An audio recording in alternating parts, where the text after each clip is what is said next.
Good morning, Organized Chaos. We're glad that you're watching today. I have a story for you. It's called The Shoeman Poem. My alarm clock went off. It was Sunday again. I was sleepy and tired. My one day to sleep in. But the guilt I would feel the rest of the day would have been too much should I go and I pray. I showered and shaved, I adjusted my tie. I got there and sat in the pew just in time. Bowing my head in prayer as I closed my eyes, I saw the shoe of the man next to me. Touching my own, I sighed. With plenty of room on either side, I thought, why must our souls touch? It bothered me, his shoes touching mine, but it didn't bother him much. A prayer began, Our Father. I thought this man with the shoes had no pride. They're dusty and worn and scratched. Even worse, there are holes on the side. Thank you for the blessing, the prayer went on. The shoeman said in a quiet amen. I tried to focus on the prayer, but my thoughts were on his shoes again. Aren't we supposed to look our best when we're walking through the door? Well, this certainly isn't it, I thought, glancing toward the floor. Then our prayer was ended and the song's praise began.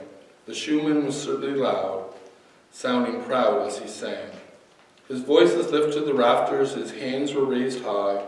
The Lord could surely hear the shoeman's voice from the sky. It was time for the offering, and what I threw in was steep. I watched as the shoeman reached into his pockets so deep. I saw what he pulled out, what the shoeman put in, and I heard a soft clink as the silver hits the tin. The sermon really bored me to tears, and that's no lie.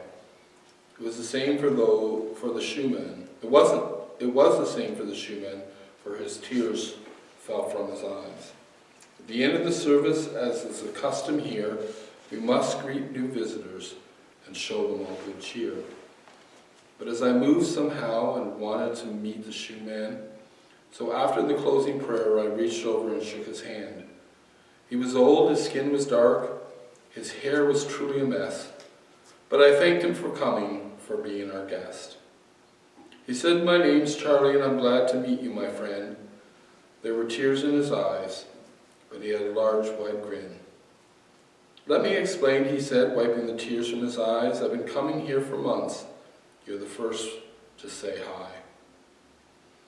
I know that my appearance is not like all the rest, but I really do try to always look my best.